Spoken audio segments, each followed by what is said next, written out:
Oh, okay. I'm excited for you to share your story because you do a Oh, really good Lord. job of sharing on Facebook. Oh, Lord. Okay. Okay, I Okay. love it. Wait. It's what? We've known each other for a long time. I was seriously last night. I saw your husband's post that was like, I love this woman and whatever. I was like, oh man, like that's so sweet. And then I just like had this moment where I was like, oh, we have known each other for. I was like, wait, no, 20. Because I first I was like was 16. 37. Yeah, I was like 37 minus 16 is 20. No, it has definitely not been 20 years. Yeah, girl. 20.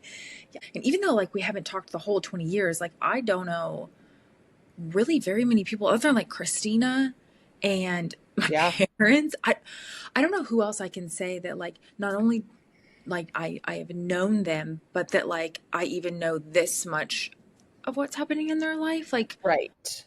it's wild. Right. Our paths Right. always seem to kind of like come back to Yes. a cross. And all we worried about back then was getting our nails done and what color and Oh what we were God. eating for a break at Chick-fil-A. Like we would Oh, we end thought those up, were such big problems too, for real. oh, It like controlled my 100%. day.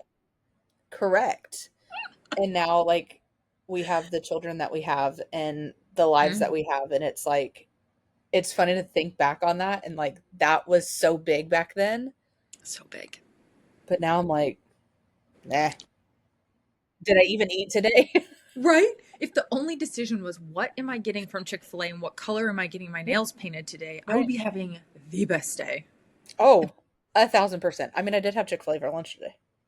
Okay, well you're winning. I don't Did. I can't tell you the last time I've had Chick-fil-A, not for any specific reason. I I don't go on that side of town really. Yeah. Nope, I had it DoorDash to work.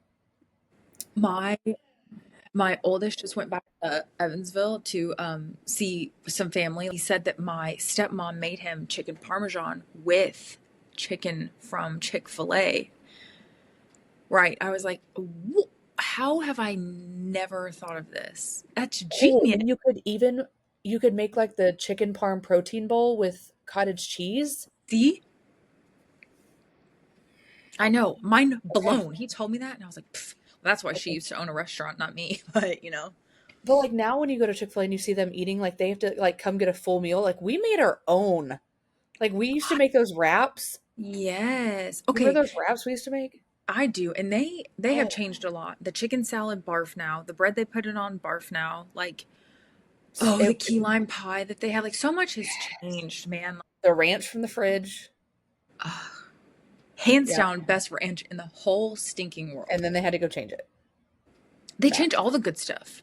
There were days that we would literally just get those pie pans and load it up with fries. Do I know? And we could do that like every day of the week and not gain a single pound. Wasn't it lovely? It was fantastic. We never had I to get new uniforms. Oh no, never had to change Um, my belt size. right. But Okay. Like, I truly feel like I'm not me. I can't be a good mom and a good wife if I don't take care of me. Mhm. And if I don't take care of me, I can't take care of we, meaning my marriage. And Yeah, then we can't take care of thee, meaning our children, if we're not good. Um, I have family members that don't agree with that. yeah. And I mean, we get chastised a lot for leaving time to go vacation.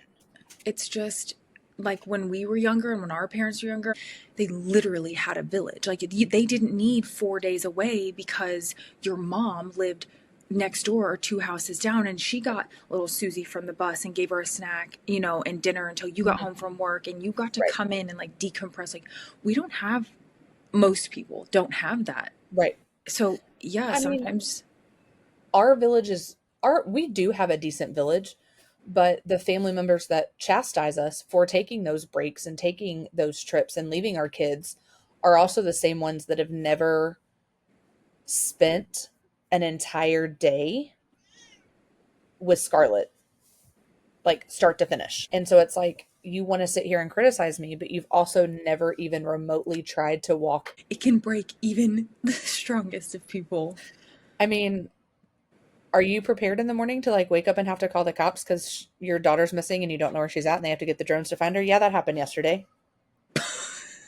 Like, It's just, it was just a Thursday, right? It, it, but Literally.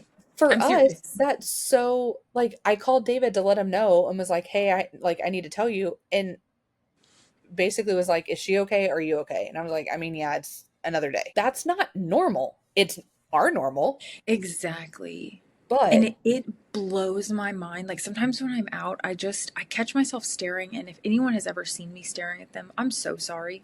But I get so enamored by watching other parents interact with their typical children. yeah, And you can see this layer of care that they don't have to have with their kid. right. And they're like free in that moment because they know everything's going to be fine. That kid is going to grow up and do whatever the child chooses to do, but the parent is then going to have their time when the kids are out of the house, and there's just like this natural progression that is not our reality. No. And I feel like I- on the day to day, I guess I don't think about it too much because I'm just so in like the Yes, norm 100%. of life. But when I do have those times that I sit back and think about it, it's a daily grieve. Like you have to grieve it over and over and over again. I wish someone had like told me that a long time ago because Oh yeah, I have felt so guilty for so long for that grief, you know. right. And it's almost like taboo to share it. Yeah, like how But dare like you say that. right. Like we're having family night at church on Sunday night and like the parents are taking our lawn chairs and the kids are going to bring their bikes and scooters and like get a play and we're grilling hot dogs and hamburgers and it's like, okay, well, I can go if I find somebody to watch Scarlett because I'm not just going to like let her run free in the parking lot of church because she's going to run off in Yeah. 0.2 seconds. Yeah. I had to deal with those emotions of I Hmm. either take one kid, even if David was home, we probably wouldn't take Scarlett because it's just a safety thing. Yeah. Yeah. So I either take one kid or I miss out on a really fun activity with our church family. Crappy place to be. It's a really crappy. Neither of those options are good. Like you don't want either one. Right. So So, many times it's easier to just choose like not doing the mhm, activity. But then you have to live with that guilt and that regret of you can't not live your life either. right. And that, I feel like that's what so many people don't understand. Like when we say we're not coming to something or we politely decline, it's not, okay, sometimes it's just we don't want to go. I know. Let's call it what it is. And we might use the Scarlet excuse. But 99% of the time, it's just we can't go. Either I feel bad because Scarlett's missing out on a fun experience and I don't want that. And I'd rather just keep both kids home than one get to experience and not the other. Then Emma's missing out and we're missing out as adults with our, fellowship time. And I feel like there's never a good answer. There's not. So you try to pick somewhere in the middle and like sometimes go, sometimes not go, but Yep. ultimately you're just left with this nasty tug of war inside your heart all the Yeah. time. Every day, all day long. But I'm also grateful that there will come a point, especially because of David's age, that I will be a single mom. I mean, it's inevitable. And also grateful that Emma's here and Emma has already stepped up. I don't have to worry that, like, when I'm gone someday, what's going to happen to Scarlett. Girl, preach it. That's Emmett for me. Like God gave me Emmett because he knew that if I had a child that I had to worry, like, will they show up for their special needs brother, or if I just didn't have another one, Mm-hmm. I I cannot even fathom. No. It would keep me up at night. You would probably have to put me in a Yep. psych ward, like trying to Yep. figure out who's going to take care of my special needs child when I'm gone. Because yes, Oh, like we are not going to be here for forever. no. And you don't want them to go before you because, well, no parent wants to bear Right, like that's that. horrible. That's not an option. Right. But at the same time, it's like, what? And like, we were one and done. David and I were one and done when we were dating, when we were married in September, we got pregnant in December. Sounds about right. Yep. We told everybody his age, he already has two grown kids. We didn't even know if we were going to get pregnant easy with Scarlett. And then, probably about a year in, we realized that Scarlett, well, she already had her epilepsy diagnosis. And then we started realizing that things were a little off. And we were like, okay, do we need a second one? Emma was 2 months old when we got Scarlett's diagnosis. And I drove home from Indianapolis that day and knew that we had Emma for a reason. We had Emma for Scarlett. Yeah. 100%. And the way God created her it's the same situation. It's perfect. It's so perfect. You look at them and you're in awe that a person could be so good. She already says, she'll go, "Oh, my Scarlet." I'm gonna cry. And you're like, You are going to okay. make me cry. Like we didn't teach her that. Like Nope. I don't think outside of like Scarlett's running off, you're the next fastest. Can you go get her? Outside of that, I can't think of one time that we have like trained her or taught her to be Scarlett's sister No. in the way No. that Scarlett needs. Yeah. It has to be a God thing because It she is. It's was just already in born. her. Yep. And there was, and I'm sure you went through it too, that there was a switch that happened that Emma became the big sister. Well, Emmett is the big brother, but I mean, it's same thing. We never, not one time did we say, oh, you have to treat him like this or do Yep. this, or like Liam has every, I'm serious, like every single nut, tree nut, peanut, hazelnut, egg, milk, you name it. He's allergic to everything on top of the syndrome. And so we have never once had to say to Emmett, like, don't leave your milk out or make sure you wash that or never. Yeah. It's but that switch happened and that was hard because Well, you feel like you robbed. Mm-hmm. we watched our little sister have to take on this responsibility that I don't feel like we put on her. Maybe we No. did. I don't know. I don't think we did. But it's like she knew. She just knew that this was now her job. And they accept it That was so hard. graciously. I think of Oh, myself as a child, and it's like, oh God, I would have like tossed my brother out the window, you know? Like, I, 100%. no way. Like, these kids were Right. made for their siblings. But then, just like with everything else with a special needs child, there is yet again another layer of guilt because then you look at the child that is going to be taking care of them when you leave, and you obviously you want to make sure they're set up financially of all the burden they're already going to Right. have that you feel like they Right. shouldn't have to have. That's not one of them you want them to have. Right.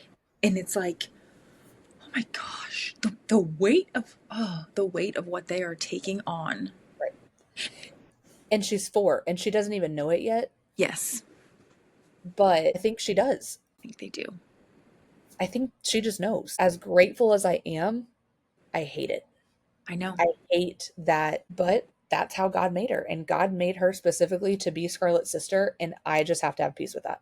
We do, like, honestly, that's, yes, It's, same, because if you don't choose the peace in knowing that God made them to be their sibling, it will eat you up and it will oh, keep you awake and it'll drive you crazy because it feels so unfair when you look at them and yeah. what they are giving up right now as children to be the sibling of a Mhm. special needs child, but let alone later down the road. It's like The that they don't caregiver. think twice about it. They are happy Yeah. to do it. Yeah. Well, and it's like there's a big chance. So, as delayed as Scarlett is, Emma is advanced. Yet again, I feel like that was a God thing because I feel like at some point they're going to end up in the same grade. And so it's like if Scarlett gets to go to college or if Scarlett gets to, like, they get to do all of that together. And that's something that we couldn't have orchestrated or planned or if we tried. The way that Emma and Scarlett connect, I think it's only going to help. She has like Yeah. a built in cheerleader and a built in she just has her like built in person. And for that, I'm grateful.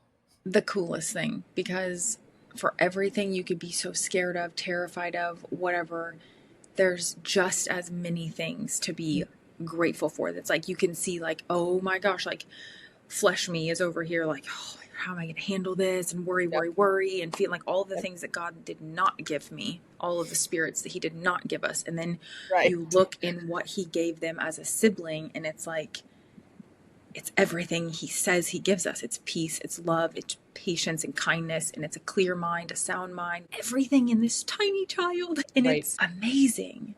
But at the same time, like, so Emma's turning 5 in April, and all she's wanted, because she hears all of us go on the big boat, and her pappy and Coco go on the big boat. She's like, Mommy, I want to go on the big boat when I turn 5.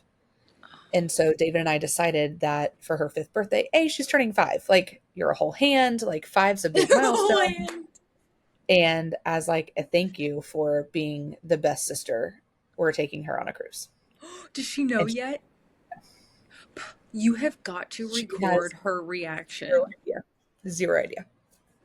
I mean, she thinks when she turns 5, she's going on a boat. So, like, I don't think it's going to be that big of a surprise, but we haven't actually, like, told, like, the trip is booked. Like, this is when we Yeah. go. We're going on a plane. Like, she knows. And to get that, like, that time with just you and Yeah. dad, where there is She doesn't get a lot of this. it because we're always focused on Scarlett. That's what I was about to say, and it is gonna sound horrible, but unless you're living it, you can't understand that it is not a horrible thing to say Right. for the big sibling to get that time with mom and dad where Yeah. it's not about the one with special needs. It's Crucial. everything.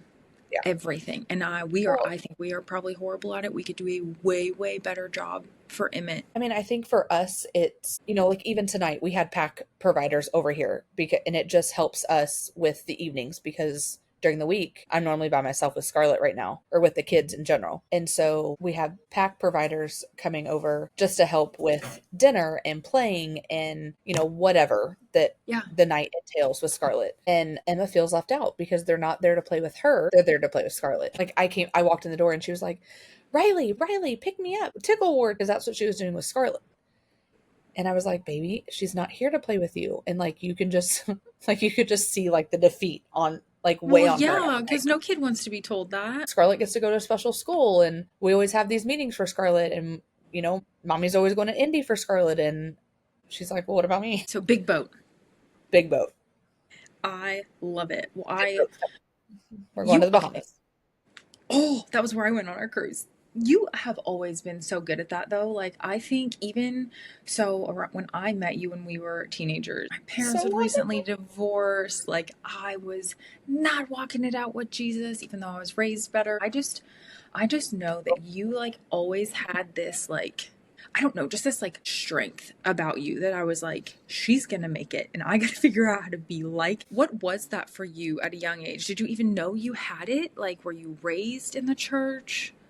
No, I was raised Catholic. Same. Believe it or Ugh. not, right? That we could have an entire podcast on just that. Oh, we should Um, do it. oh, that'd be Meet fun. back here this time next month. Let's do it. Deal.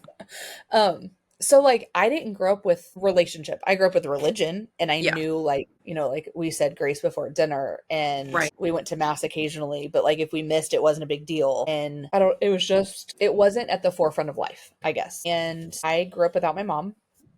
There's a lot of trauma there. My grandparents raised me. My dad, I don't want to sit here and bash him because at the end of the day, I know he did probably what he thought was best.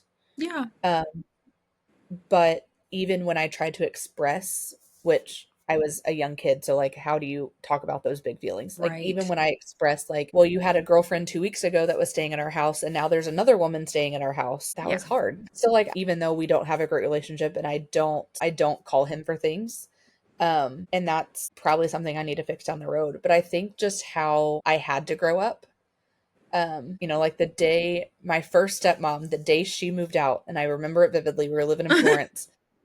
The day she moved out and her parents came up and like packed her up and they left, I met my next stepmom. Wow. And her and I went to a Reds game because we were living Oh, up in northern okay. Kentucky. I came here for the summer to Evansville with my grandparents for the summer. And when I went back, we were living in her house It's a over and over cycle again. for sure. I mean, and for you to have chosen different and to build a healthy marriage without, I mean, aside from your grandparents, you know, but like you Right. do want to see that from your mom and dad, or at, I mean, worst case from your mom and then Right. your dad, even if they do part ways.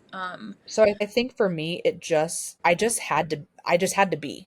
I didn't feel like I had a village. I didn't have because I moved so much and I was in Northern Kentucky some, then I was here some. I didn't really have like a strong friend group. When I was in Northern Kentucky, I cheered, so I had the girls I cheered with. But outside of that, I didn't have a big group. And then when I moved here, I went to Memorial. And if you know anything about the Catholic schools, you usually go with the same people from kindergarten all the way up. Yeah. And so I came in as a loner. So I just kind of had to be on my own. I mean, I had a few friends here and there, but it wasn't what like you see in like the movies and what you typically see in like at reunions where you're like have this 20 group. I had a lot of trauma. I mean, Yeah. there's a lot of trauma there that I've had to unpack throughout the years, or I'm still unpacking it. You know, whatever. And that's We'll deal okay with that too. at some point. Yeah. I didn't know I had it. You sent me the questions for this podcast and I was like, do what? You Because I didn't see it. did. I did not see I didn't know it. I didn't see it. I didn't know it. Honestly, I think that's why, like, I latched onto you and to Christina because you both just like, I was like, oh my gosh, like, how are they so okay? Because relatively, like, everyone's situations and upbringing is relative. So I thought what I was Right? going through was like the worst thing in the world, but I wasn't so out of touch with reality that I couldn't see that like someone else could have it worse. And so Right. when I would see something, it was like, oh, well, I mean, it's similar, but still bad. And they're like, they're doing it. They're like walking through life and they seem happy. And, you know, at 16 years old, who knows if you really are? I don't know. But you guys seemed like it. And I was like, there's hope. Like, I don't know. I just had so much hope. Listen, I mean, that's a hard one because I look back now and I see so many things that I think in the moment I didn't see. That there were times in life, especially when I was still living with my dad, not that I didn't know we were going to live because he always made sure that there was an apartment or a house or we always had a home. Like we were never Yeah. that was never on the thought, but it was more of, well, who's going to be staying at our house tonight? Yeah. Or am I going to hear something that a daughter probably shouldn't hear Yuck. because we lived in an apartment? Yeah. Like just things like that. There were some things with not my current stepmom, the one before, that she accused him of domestic violence. I was upstairs in my room, oblivious to everything, probably listening to a Now CD if I had to guess, Right. with my clear phone. That was the big thing. You're telling how old we really, really are. I know, right, right. But if I had to guess, that's where I was. And next thing I know, there's cops at the house and my dad got arrested. I think I just lived in a period of I was always waiting for the other shoe to drop. Do you feel And like that I you've didn't, carried any of that into being an adult though? Like waiting for the other shoe to drop? Or do you feel like for the most part you have like sifted this out and become healed? I mean, yes and no. I feel like there was a period that I was good and calm and I felt like I had a grasp on life. And then my aunt tragically passed and I went in a really bad spiral. And then, hey, there's David. And truly, I think if David wouldn't have shown up when he did, it probably could have ended differently. But then Scarlett happened. So it's like, I think I got to a point and then went back and then got to another point and went back. And now I just live with Mhm. Scarlett and, well, Every day is a there and we're back and we're we're there just and swinging on the ropes at this point. girl. Yes, you are coming in like a wrecking ball every We're, day. what tree are we going to slam into today? Because we don't know. Yeah. So, I mean, I wish part of it would have been different, Mhm. but I also don't know if I would have been able to be the mom to Scarlett I am If you hadn't if, gone through all of it. I mean, or they always fight for say, my marriage so hard as I yeah, have. yeah. That's something that like I know you well enough to know like you don't post on social media for what I'm about to say, but just knowing who you are, like coupled with what you do post, it's very clear that you fight for each other, kind of like you said Mhm. earlier, so that then you can show up for your kids. And I think that that is something that, especially in today's world, like people are so quick to just peace out because it gets hard or whatever. Like Mhm. society has really made that normal. Like, oh, well, just go find someone Right. that like deserves you. Or so, like, what does that look like for you guys fighting for that marriage? Because it is not easy. I think for us, I think we knew. We didn't go to that appointment. Well, let me take that back. David wasn't able to go to that appointment with me to get the actual diagnosis. But I think going into that, we both knew what we were going to hear. I don't think any of it really caught us by surprise. And so I think in that aspect, we had already prepared our hearts and our minds. Don't get me wrong, hearing it being said verbally by a physician that Yes. your child has level 3 severe autism, Right. nobody wants to hear that. Like, No. let's just, there were still tears, there were still feelings, there were still emotions. I hear stories all the time of either husband agrees with the diagnosis or accepts the diagnosis and mom doesn't, or vice versa. And I think having a partner that accepted it, David and I have always been good about being on the same page with whatever and outside of my shopping, because that's a fact. But we've always been on the same page. And that's crucial, number one. A marriage where you're not on the same page about things is difficult. And the Mhm. Bible even says it, like if you're unequally yoked. And I know that that's talking about religion, but I feel like that applies to like just marriage in general. But both of us being on the same page, accepting it early on, and basically taking all the information we received at that appointment and individually looking at it. Like, here are your options. You can do XYZ for therapy. You can do this. We kind of did it on our own and then came together and we were like, okay, what are you thinking? And we kind of weighed pros and cons of all of it and made a plan together. That's really cool. I know that having a special needs child can tear families apart. And I know the weight of it can be excruciatingly heavy. Yeah. We've just had to make us a priority. And I think part of that comes with finding people that we can leave Scarlett with and taking a weekend, taking time away, doing something that we both enjoy, just little things. It doesn't have to be a 7-day cruise to Alaska. It doesn't have to be a trip to Aruba. It doesn't have to be anything. It's the little things of us. You know, he's only home 2 to 3 nights a week right now. We make one night a week when he is home that we put the kids to get to bed and we sit up and we play Mario Party. Like, it's so stupid. He is the right kind. No, it's not. I love But that. like, for us, just work. Like, that's our intentional time. Mhm. And That's it's just it. not, It's the being intentional. it has to be because our world revolves around Scarlett so much that if we don't take even the littlest time out, 2 hours to play, okay, our Mario Party games like take like 4 hours. Let's call it what it is. Yeah. Oh, that But, lasts forever. and we always have to do 30 turns. Why? Obviously, I no don't one's doing know. 10. You can't get enough stars. Nobody, Like, Toad moves and you cannot get back on the other side in just 2 turns. I need more than right. 10. It's a whole thing. To some, that's dumb. Like, why are you going to sit up and play video game?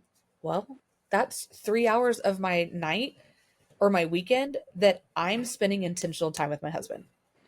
And it's a whole lot better than just sitting on the couch together, each person scrolling their phone or off in separate rooms doing something. Not that like that has to be the end of the world, like, Right. but taking that I time mean, intentionally. do we have our times that we both sit in bed and scroll our phones and we don't talk? Yeah. Yeah, But sure.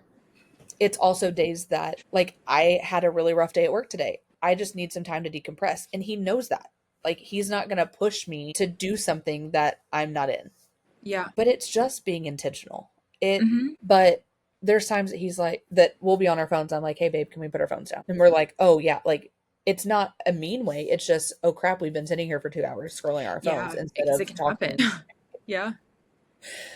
When we first got together, I never would have thought he would play Mario Party with me. Ever. In a million years. Really? The mini games are mine. If my brother Oh, ever my hears jam. this, he is going to have something to say about it. Oh, Honestly, I'm not going to lie. I hate playing with my brother because this is the first time I think I'm saying it out loud. He wins every single. that's my And sister. it's such crap because Mhm. there's no reason everyone should win every single time. I'm doing everything. I'm leaving it all on the line. And he Oh, still wins. He still yeah, wins. yeah. Like, I study the boards and she still wins. It's a whole thing. It is. It's absolutely terrible. And you're like, every single time, too, I get all this hope. Like, this is it. And I should know better 30 years later. It's not going to happen. But I am just waiting for the day where I can kick his butt. You and I grew up playing it on the Nintendo 64. Yeah. And we had the tug of Blisters. war. Yes. Blisters. We had the tug of war and we would have blisters on the palms of our hands. It's literally one of my most favorite things of the weekend. And we don't do it every weekend, but most. Yeah. I look forward to it. Do you guys trash talk each other? Oh. Okay. Oh, is I there thought we trash might be the only crazy people. Yes, there's a lot of trash talking involved. Siblings and husbands, you know? It's a They whole both thing. have to be so difficult. To found what works for you, you know? Because not everyone, not all people would even find something that would work for them in such a unique situation, you know? Like, he grew up in a very black and white family. Like, his parents never got divorced. It was mom, dad, the 4 kids. That was it. You know, there was no divorce. He grew up in a very black and white home. His dad was a Southern Baptist preacher. He knew right from wrong. He was raised in the church. And I think, well, he has even admitted that he stayed in his first marriage as long as he did because that's just what he was supposed to do. Yep. Divorce wasn't an option. And I think for me, I grew up in such a broken home. And I mean, my dad's on wife number 4. My mom was married for the 3rd time before she passed. I went through so much brokenness as a child that I don't want that for my kids. Mm-hmm. Do I like my husband every day? Nope. Is he the one that drives me absolute bonkers? I 100%. just want to strangle him at times. Yeah, yeah, I do. He annoys the crap out of me, but I love him more than life itself. And fighting for that marriage is so vitally important, not just for me, but for our kids, Yeah. because I don't want our kids to go through what I did. I think there's a difference between fighting for it for those reasons, and then so many people are quick to say, oh, I fought for my marriage or I'm fighting for my spouse, but with what intention? Just so that you Right. don't have to say you're divorced, or just because you were raised not to get divorced, because those aren't good reasons to fight for it. But if your reasoning for fighting for it is all of the things you just said, then yes, that makes a huge difference for your kids, for you. I mean, Satan does not like married Marriage. couples with children raising their children in the church. Doesn't like couples going to church. I mean, there's so much about biblical marriage that Satan, Mm-hmm. all of it, that Satan just despises. And so Satan does come and attacks those marriages with temptation, with Mm-hmm. you name it, it happens. And that's when standing firm on your beliefs and being rooted in church and having that church family is crucial. Yeah. Like I don't know how people make it if they're not plugged I into it. think it blows my mind, not in an amazing way, but it blows my mind that there are people that aren't in the church and aren't rooted in that live happily ever after and all this stuff. I And don't get it. How? how I am over here fighting left and right for Right. mine. And these people that are, which we know is because the enemy doesn't like a marriage, but they are not married in Christ. They weren't married with the intent of serving the Lord with their marriage. So they're not under attack all the time, if Right. So ever. they have life worldly attack, but they don't Right. have the spiritual warfare It's that totally different. in it unless you have battled spiritual warfare, Don't even get me started. We can meet back in October for that podcast. That is something very worth talking about on a deeper dive. Like, oh you yeah. should definitely come back. I think people are so quick to sort of gloss over that spiritual realm part of it and not realize that when you're really mad at your husband or your wife and they've done something or they've said something, it is not them that you're battling. Right. It's the enemy. Right. Well, and I honestly I didn't even I knew about spiritual warfare, like don't get me wrong, but I didn't really experience it Mm-hmm. until I was in my last place of employment. And when I started in that capacity in the field that I was in, we took a hit. Spiritually, we took a hit. It was really hard. Yes, it's unlike anything you'll ever fight. And we made decisions and we made choices and we did things that we shouldn't have. They're with you. Grace and mercy and Mm-hmm. our church loved us and loved on us and poured into us and we're back. But it ebbs and flows. Like we're Yes, it back good does. now, but who's to say that 2 months And that that's the we're thing back about in the life is you trenches? have to And know it's coming. It is yeah, coming. So that's definitely why we're 100%. taught you to equip yourself so that when it comes, you can Right. be a little bit more ready. Okay, I do have two questions that I really must Okay. have answers Bring it. for.